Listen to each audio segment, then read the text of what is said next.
प्रिय छात्र छात्री, तुमको कामदेव साधना पब्लिक स्कूल इतिहास ऑनलाइन क्लास स्वागत। आज आरंभ करवा राजनीति विज्ञान उपराष्ट्रपति। पूर्व अध्याय पढ़ते आम राष्ट्रपति विभिन्न क्षमता और तांको भूमिका पद मर्यादा विषय। आज पढ़ा उपराष्ट्रपति विषय। आम संविधान द्वारा उपराष्ट्रपति पद सृष्ट और स्वीकृत। उपराष्ट्रपति पद पर योग्यता। उपराष्ट्रपति पद पर प्रार्थी निम्नोक्त योग्यता थिबा आवश्यक। प्रथम से जड़े भारतीय नागरिक होते, अति कम 35 वर्ष बयस हो, राज्यसभार सदस्य होगापी समस्त योग्यता थी। से केंद्र और राज्य सरकार अधीन कौन लाभजनक पदवी नथिबे, अर्थात से कौन सरकारी चाकरी करी नथिबे। से संसद बा राज्य विधानमंडल सदस्य नथिबे। जदि बा थिबे तेबे उपराष्ट्रपति भावे शपथ ग्रहण करिया पूर्व से पदर इस्तीफा प्रदान करेंगे। देखा निर्वाचन, उपराष्ट्रपति किपर निर्वाचन हेबे। उपराष्ट्रपति संसदर उभय गृहर समस्त सभ्यों को नहीं गठित निर्वाचन मंडली द्वारा अनुपातिक प्रतिनिधित्व और एकक हस्तांतरीय गोपनीय भोटदान प्रणाली निर्वाचित होती। कार्यकाल। राष्ट्रपति भली उपराष्ट्रपति कार्यकाल 5 वर्ष। कार्यकाल समाप्ति होगा पूर्व से इस्तीफा प्रदान कर पदच्युत कर जितेबाला राज्यसभार संख्यागरिष्ठ सभ्य उपराष्ट्रपति बहिष्कार करने प्रस्ताव ग्रहण करेंगे, उक्त प्रस्ताव लोकसभार सम्मति लाभ कर उपराष्ट्रपति पदच्युत हेबे। तेणु उपराष्ट्रपति को पदच्युत करने लोकसभार संख्यागरिष्ठ सभ्य मान द्वारा एक प्रस्ताव आगत हो एवं यही प्रस्ताव लोकसभा पास हेले उपराष्ट्रपति पदच्युत हेबे। देखा कार्यावली। उपराष्ट्रपति होउछन जने संवैधानिक पदाधिकारी। मात्र संविधान तांका हाथ में कौन गुरुत्वपूर्ण क्षमता व दायित्व न्यस्त करी नहीं। से केवल मात्र 2टी सांविधानिक कर्तव्य संपादन करती। एक जेतबेले मृत्यु, पदत्याग, पदच्युत बा अन्य कौन यथा निर्वाचन असिद्ध कारण राष्ट्रपति पदवी शून्य पड़े, सेतेबेले उपराष्ट्रपति सर्वाधिक 6 मास पर्यंत बा से समय मध्य नूतन राष्ट्रपति निर्वाचित होगा पर्यंत अस्थायी राष्ट्रपति भाव कार्य करती। तेणु राष्ट्रपति पदच्युत, मृत्यु इत्यादि समय उपराष्ट्रपति से पद 6 मास पर्यंत राष्ट्रपति दायित्व ग्रहण करें। पुनश्च राष्ट्रपति जदि असुस्थतावशतः बा अनुपस्थित रहिबा हेतु बा अन्य कौन कारणरू तांकर कार्य संपादन करिवारे असमर्थ होती, ताहले उपराष्ट्रपति राष्ट्रपति कार्य से समय संपादन करथांती। द्वितीय, उपराष्ट्रपति साधारणतः निज पदाधिकार बल राज्यसभार अध्यक्ष भाव कार्य करती। लोकसभार बाचस्पति पर से राज्यसभार अधिवेशन कार्य परिचालना करती। लोकसभार कार्यक्रम बाचस्पति परिचालना करता बेले राज्यसभार उपराष्ट्रपति राज्यसभार कार्य परिचालना करी। राष्ट्रपति पर उपराष्ट्रपति केतक आंचलिक कार्य संपादन करथांती। से विदेश गस्त करी सरकार नीति और आदर्श को उपस्थापित करथांती।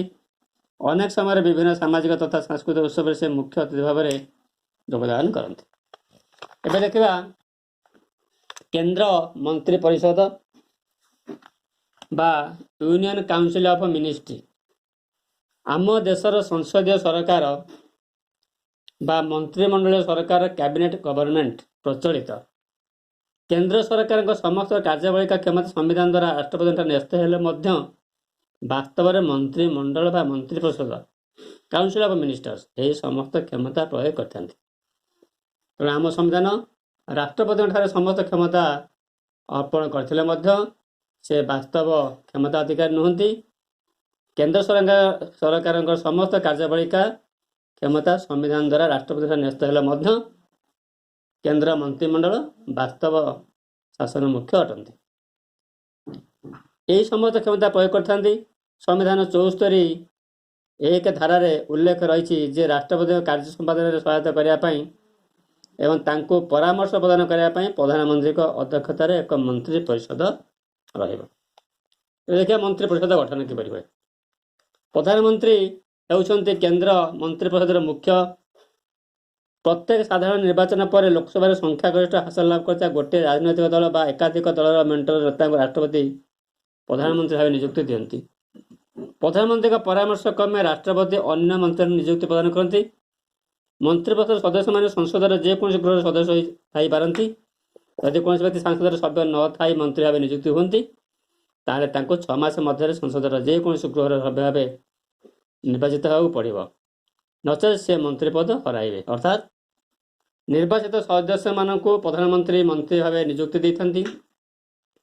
ଯେଉଁମାନେ ନିଯୁକ୍ତି ନ ହୋଇଥିବେ ବା ନିର୍ବାଚନରେ ଲଢ଼ି ନଥିବେ, ସେମାନଙ୍କୁ ମଧ୍ୟ ପ୍ରଧାନମନ୍ତ୍ରୀ ଆବଶ୍ୟକ ସ୍ଥଳେ ମନ୍ତ୍ରୀ ରୂପେ ଶପଥ ପାଠ କରିଥାନ୍ତି। କିନ୍ତୁ ସେହି ମନ୍ତ୍ରୀମାନେ ଉଭୟ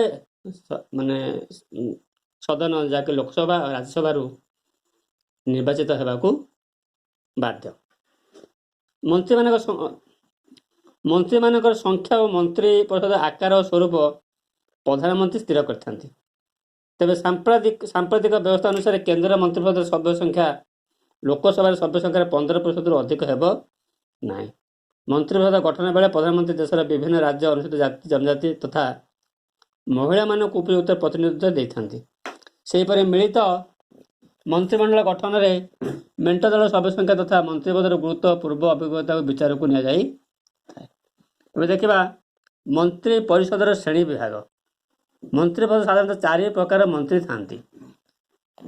1ରେ କ୍ୟାବିନେଟ୍ ମହାମନ୍ତ୍ରୀ, 2ରେ ରାଷ୍ଟ୍ରମନ୍ତ୍ରୀ ବା ସ୍ୱାଧୀନ ଦାୟିତ୍ୱ, ତାପରେ ରାଷ୍ଟ୍ରମନ୍ତ୍ରୀ, ତାପରେ ଉପମନ୍ତ୍ରୀ। କ୍ୟାବିନେଟ୍ ମନ୍ତ୍ରୀ ପାଖରେ ସାଧାରଣତଃ ବୟସ୍କ, ବରିଷ୍ଠ, ଅଭିଜ୍ଞ ତଥା ପ୍ରଶାସନିକ ରାଜନୈତିକ ଅନୁଭୂତି ସମ୍ପନ୍ନ ବ୍ୟକ୍ତିମାନଙ୍କୁ ଗୁରୁତ୍ୱପୂର୍ଣ୍ଣ ବିଭାଗମାନଙ୍କ ଦାୟିତ୍ୱ ଦିଆଯାଇଥାଏ। ଏମାନଙ୍କୁ ନେଇ କ୍ୟାବିନେଟ୍ ଗଠିତ ହୋଇଥାଏ। ଅର୍ଥାତ୍ କ୍ୟାବିନେଟ୍ ମନ୍ତ୍ରିମଣ୍ଡଳରେ ପୁରୁଖା, ବରିଷ୍ଠ, ଅଭିଜ୍ଞ, ପ୍ରଶାସନିକ ରାଜନୈତିକ ଅନୁଭୂତି ସମ୍ପନ୍ନ ବ୍ୟକ୍ତିମାନଙ୍କୁ ସ୍ଥାନ ଦିଆଯାଇଥାଏ। ବିଭିନ୍ନ ଗୁରୁତ୍ୱପୂର୍ଣ୍ଣ ସରକାରୀ କାର୍ଯ୍ୟ ପରିଚାଳନା ପାଇଁ ଅଧିକାଂଶ ସମୟରେ ଏହି କ୍ୟାବିନେଟ୍ ବୈଠକ ସମସ୍ତ ନୀତି ନିର୍ଦ୍ଧାରଣ କରାଯାଏ। କ୍ୟାବିନେଟ୍ ବୈଠକରେ କେବଳ କ୍ୟାବିନେଟ୍ ପାହ୍ୟା ମନ୍ତ୍ରୀମାନେ ଯୋଗ ଦିଅନ୍ତି ଏବଂ ସ୍ୱାଧୀନ ଭାବେ କାର୍ଯ୍ୟ କରୁଥିବା ରାଷ୍ଟ୍ରମନ୍ତ୍ରୀମାନେ ସ୍ୱତନ୍ତ୍ର ଭାବେ ନିମନ୍ତ୍ରିତ ହୋଇ ଯୋଗ ଦେଇଥାନ୍ତି। ତେଣୁ କ୍ୟାବିନେଟ୍ ମନ୍ତ୍ରିମଣ୍ଡଳରେ କ୍ୟାବିନେଟ୍ ମନ୍ତ୍ରୀ ଯୋଗ ଦେବା ସାଙ୍ଗକୁ ସ୍ୱତନ୍ତ୍ର ଭାବେ ସ୍ୱାଧୀନ ଦାୟିତ୍ୱ ଥିବା ରାଷ୍ଟ୍ରପତିମାନଙ୍କୁ ମଧ୍ୟ ନିମନ୍ତ୍ରଣ କରାଯାଇ ଏ ସଭାରେ ଯୋଗ କରିବାକୁ ସୁଯୋଗ ଦିଆଯାଇଥାଏ। ରାଷ୍ଟ୍ରମନ୍ତ୍ରୀ ହେଉଛନ୍ତି 2 ଶ୍ରେଣୀର। କେତେକ ରାଷ୍ଟ୍ରମନ୍ତ୍ରୀ ସ୍ୱାଧୀନ ଭାବେ 1 ବା ଏକାଧିକ ବିଭାଗ ଦାୟିତ୍ୱ ରହନ୍ତି। ଅନ୍ୟ କେତେକ ରାଷ୍ଟ୍ରମନ୍ତ୍ରୀ ଗୁରୁତ୍ୱପୂର୍ଣ୍ଣ ବିଭାଗଗୁଡ଼ିକରେ କ୍ୟାବିନେଟ୍ ପାହ୍ୟା ମନ୍ତ୍ରୀମାନଙ୍କୁ ସାହାଯ୍ୟ ଓ ସହାୟତା ପ୍ରଦାନ କରନ୍ତି। ତା ଦେଖିବା ଉପମନ୍ତ୍ରୀମାନେ କ୍ୟାବିନେଟ୍ ପାହ୍ୟା ମନ୍ତ୍ରୀ ଏବଂ ରାଷ୍ଟ୍ରମନ୍ତ୍ରୀମାନଙ୍କୁ ସହାୟତା କରିବା ପାଇଁ ନିଯୁକ୍ତି ପାଇଥାନ୍ତି। ଏହି 3 ଶ୍ରେଣୀର ମନ୍ତ୍ରୀମାନଙ୍କ ବ୍ୟତୀତ ସଂସଦୀୟ ସଚିବ ମାନେ ମଧ୍ୟ ଆବଶ୍ୟକ ସ୍ଥଳରେ ନିଯୁକ୍ତ ହୁଅନ୍ତି। ଏହି ସଂସଦୀୟ ସଚିବମାନେ ପ୍ରଧାନମନ୍ତ୍ରୀ ଦ୍ୱାରା ନିଯୁକ୍ତ ହୋଇଥାନ୍ତି। ଦେଖିବା ମନ୍ତ୍ରିପରିଷଦ କାର୍ଯ୍ୟକାଳ ଓ ଉତ୍ତରଦାୟିତ୍ୱ। ଆମ ସମ୍ବିଧାନ ଅନୁସାରେ କେନ୍ଦ୍ର ମନ୍ତ୍ରିପରିଷଦ ସଂସଦର ନିମ୍ନ ସଦନ ବା ଲୋକସଭା ନିକଟରେ ବ୍ୟକ୍ତିଗତ ସାମୂହିକ ଭାବେ ଉତ୍ତରଦାୟୀ। ତେଣୁ କେନ୍ଦ୍ର ମନ୍ତ୍ରିପରିଷଦ, ନିମ୍ନ ସଦନ ଯେଉଁଟା ଲୋକସଭା, ସେଥିରେ ସମସ୍ତେ ବ୍ୟକ୍ତିଗତ ସାମୂହିକ ଭାବରେ ଉତ୍ତରଦାୟୀ ରହିଥାନ୍ତି। ସାମୂହିକ ଉତ୍ତରଦାୟିତ୍ୱ ଅର୍ଥ ହେଉଛି ଯେକୌଣସି ମନ୍ତ୍ରୀଙ୍କ ଦୋଷ ତ୍ରୁଟି ପାଇଁ ସମଗ୍ର ମନ୍ତ୍ରିପରିଷଦ ଉତ୍ତରଦାୟୀ। ତେଣୁ ମନ୍ତ୍ରିପରିଷଦର ସ୍ଥିତି ଓ ବିଲୟ ସଦାସର୍ବଦା ସାମଗ୍ରିକ ବା ସାମୂହିକ ଭାବରେ ହୋଇଥାଏ। ମନ୍ତ୍ରିପରିଷଦର ସମସ୍ତ ମନ୍ତ୍ରୀ ସହମତ ହୋଇ କାର୍ଯ୍ୟ କରିବେ। ଯଦି କୌଣସି ମନ୍ତ୍ରୀ ପରିଷଦର ନିଷ୍ପତ୍ତି ସହିତ ଏକମତ ହୋଇ ନପାରନ୍ତି, ତେବେ ସେ ଇସ୍ତଫା ଦେଇଥାନ୍ତି। ମନ୍ତ୍ରିପରିଷଦ ଯେ ପର୍ଯ୍ୟନ୍ତ ଲୋକସଭାର ସଂଖ୍ୟାଗରିଷ୍ଠ ସଭ୍ୟମାନଙ୍କ ଦ୍ୱାରା ଆସ୍ଥାଭାଜନ ହୋଇଥିବ, ସେ ପର୍ଯ୍ୟନ୍ତ କ୍ଷମତାରେ ରହିଥିବେ। ଲୋକସଭା ଅନାସ୍ଥା ପ୍ରସ୍ତାବ ଅନୁମୋଦନ କରି କିମ୍ବା ଅର୍ଥ ବିଧେୟକକୁ ଅନୁମୋଦନ ନ ଦେଇ ମନ୍ତ୍ରିପରିଷଦ ବିରୁଦ୍ଧରେ ନିଜର ଅନାସ୍ଥା ପ୍ରସ୍ତାବ ପ୍ରକଟ କରିଥାଏ। ସଂସଦ ନିକଟରେ ସାମୂହିକ ଭାବରେ ଉତ୍ତରଦାୟୀ ହେବା ସହିତ ମନ୍ତ୍ରିପରିଷଦର ସଦସ୍ୟମାନେ ବ୍ୟକ୍ତିଗତ ଭାବରେ ମଧ୍ୟ ଉତ୍ତରଦାୟୀ। ତେଣୁ ମନ୍ତ୍ରିପରିଷଦର ସଦସ୍ୟମାନେ ବ୍ୟକ୍ତିଗତ ସାଙ୍ଗକୁ ସାମୂହିକ ଭାବେ ମଧ୍ୟ ସେମାନେ ଉତ୍ତରଦାୟୀ ଅଟନ୍ତି। ସାମ୍ବିଧାନିକ ବ୍ୟବସ୍ଥା ଅନୁସାରେ ରାଷ୍ଟ୍ରପତିଙ୍କ ମର୍ଜି ଉପରେ during the pressure of the president ମନ୍ତ୍ରୀମାନେ ନିଜ ନିଜ ପଦବୀରେ ଥାନ୍ତି ସତ, ମାତ୍ର ଯେକୌଣସି ସମୟରେ ପ୍ରଧାନମନ୍ତ୍ରୀଙ୍କ ପରାମର୍ଶ କ୍ରମେ ରାଷ୍ଟ୍ରପତି ଯେକୌଣସି ମନ୍ତ୍ରୀଙ୍କୁ ନିଜ ପଦବୀରୁ ବରଖାସ୍ତ କରିଥାନ୍ତି। ଏବେ ଦେଖିବା ମନ୍ତ୍ରିପରିଷଦ କାର୍ଯ୍ୟାବଳୀ। ମନ୍ତ୍ରୀ ପରିଷଦର ମୁଖ୍ୟ କାର୍ଯ୍ୟଗୁଡ଼ିକ ନିମ୍ନ ପ୍ରକାର। 1ରେ ନୀତି ନିର୍ଦ୍ଧାରଣ। ମନ୍ତ୍ରିମଣ୍ଡଳ ଦେଶର ଶାସନ ତଥା ବୈଦେଶିକ ବ୍ୟାପାର ସମ୍ପର୍କରେ ବିଭିନ୍ନ ନୀତି ନିର୍ଦ୍ଧାରଣ କରନ୍ତି। ତେଣୁ ମନ୍ତ୍ରିପରିଷଦର ପ୍ରଥମ କାର୍ଯ୍ୟ ହେଉଛି ସେମାନେ ବୈଦେଶିକ ବ୍ୟାପାରରେ ନିଜର ବିଭିନ୍ନ ନୀତି ନିର୍ଦ୍ଧାରଣ କରିଥାନ୍ତି। ନିର୍ଦ୍ଧାରିତ ନୀତିର ପ୍ରୟୋଗ। ମନ୍ତ୍ରିମଣ୍ଡଳ କେବଳ ନୀତି ନିର୍ଦ୍ଧାରଣ କରିଥାନ୍ତି। ବିଭିନ୍ନ ନୀତିଗୁଡ଼ିକ କିପରି ଠିକ୍ ଭାବରେ ଉପଯୁକ୍ତ ସମୟରେ କାର୍ଯ୍ୟକାରୀ ହୋଇପାରିବ ସେ ସମ୍ପର୍କରେ ମଧ୍ୟ ନିଷ୍ପତ୍ତି ଗ୍ରହଣ କରିଥାନ୍ତି। ତେଣୁ ଖାଲି ନୀତି ନିର୍ଦ୍ଧାରଣ ସେମାନେ କରନ୍ତି ନାହିଁ, ସେଗୁଡ଼ା କିପରି ଠିକ୍ ସମୟରେ କାର୍ଯ୍ୟକାରୀ ହେବ, ଠିକ୍ ସମ୍ପର୍କରେ ସେ ସମ୍ବନ୍ଧରେ ନିଷ୍ପତ୍ତି ଗ୍ରହଣ କରିହେବ, ତାହାର ମଧ୍ୟ ସେ ଦାୟିତ୍ୱ ବୁଝିଥାନ୍ତି। ଆଇନ ପ୍ରଣୟନ। ଆଇନ ପ୍ରଣୟନ ସଂସଦର କାର୍ଯ୍ୟ ହୋଇଥିଲେ ସୁଦ୍ଧା ବିଭିନ୍ନ ଆଇନର ରୂପରେଖ ଓ ବିଷୟବସ୍ତୁ ନିର୍ଦ୍ଧାରଣ ପ୍ରକୃତରେ ମନ୍ତ୍ରିମଣ୍ଡଳ ସ୍ଥିର କରନ୍ତି। ତେଣୁ ଆଇନ ପ୍ରଣୟନ ସଂସଦର କାର୍ଯ୍ୟ ହୋଇଥିଲେ ସୁଦ୍ଧା ମନ୍ତ୍ରୀମାନେ ପ୍ରକୃତରେ ଏହାର ବିଭିନ୍ନ ରୂପରେଖ ସ୍ଥିର କରିଥାନ୍ତି।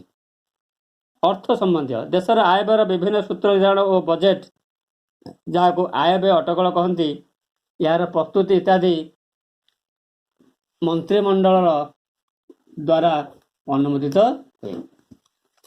5ରେ ରାଷ୍ଟ୍ରପତିଙ୍କ ପରାମର୍ଶ ପ୍ରଦାନ। ଦେଶର ଶାସନ ଏବଂ ରାଷ୍ଟ୍ରପତିଙ୍କ କାର୍ଯ୍ୟ ସମ୍ପାଦନ କ୍ଷେତ୍ରରେ ତାଙ୍କୁ ସମୁଚିତ ପରାମର୍ଶ ପ୍ରଦାନ କରିବା ହେଉଛି ମନ୍ତ୍ରୀ ପରିଷଦର ପ୍ରଧାନ କାର୍ଯ୍ୟ। ତେଣୁ ରାଷ୍ଟ୍ରପତିଙ୍କୁ ପରାମର୍ଶ ଦେବା ମନ୍ତ୍ରୀ ପରିଷଦର ମୁଖ୍ୟ କାର୍ଯ୍ୟ। ଅନ୍ତର୍ବିଭାଗୀୟ ସମନ୍ୱୟ। ସରକାରଙ୍କର ବିଭିନ୍ନ ବିଭାଗ ମଧ୍ୟରେ ସମନ୍ୱୟ ପ୍ରତିଷ୍ଠା କରିବା ଏବଂ ସାମୂହିକ ଭାବରେ ସରକାରଙ୍କ ବିଭିନ୍ନ ଯୋଜନା ଓ କାର୍ଯ୍ୟଗୁଡ଼ିକର ସଫଳ ରୂପାୟନ କରିବା ମନ୍ତ୍ରୀ ପରିଷଦର ମୁଖ୍ୟ କର୍ତ୍ତବ୍ୟ। ତା ଦେଖିବା ଭୂମିକା। ସଂସଦୀୟ ସରକାରରେ ମନ୍ତ୍ରୀ ପରିଷଦର ଭୂମିକା ବିଶେଷ ଭାବରେ ଗୁରୁତ୍ୱପୂର୍ଣ୍ଣ। ମାତ୍ର ପରିବର୍ତ୍ତିତ ପରିସ୍ଥିତିରେ କାଳକ୍ରମେ ସଂସଦ ଏବଂ ମନ୍ତ୍ରୀ ପରିଷଦ କ୍ଷମତା ଓ ପଦମର୍ଯ୍ୟାଦା ସଂକୁଚିତ ହେଉଅଛି। ଅପରପକ୍ଷେ ମିଳିତ ସରକାର ବା ମେଣ୍ଟ ସରକାରରେ ଭାଗିଦାରୀ ଥିବା ବିଭିନ୍ନ ରାଜନୈତିକ ଦଳଗୁଡ଼ିକର ପରସ୍ପର ବିରୋଧୀ କାର୍ଯ୍ୟକଳାପ ହେତୁ ମନ୍ତ୍ରିପରିଷଦ ଏକ ସୁଦୃଢ଼ ତଥା ସମନ୍ୱୟ ଦଳ ଭାବରେ କାର୍ଯ୍ୟ କରିପାରୁ ନାହିଁ। ଫଳରେ ମେଣ୍ଟ ସରକାରରେ ସ୍ଥିରତା ରହିପାରୁନାହିଁ। ହେଲେ ଆମେ ଆଜି ପାଇଁ ଏତିକି। ଧନ୍ୟବାଦ।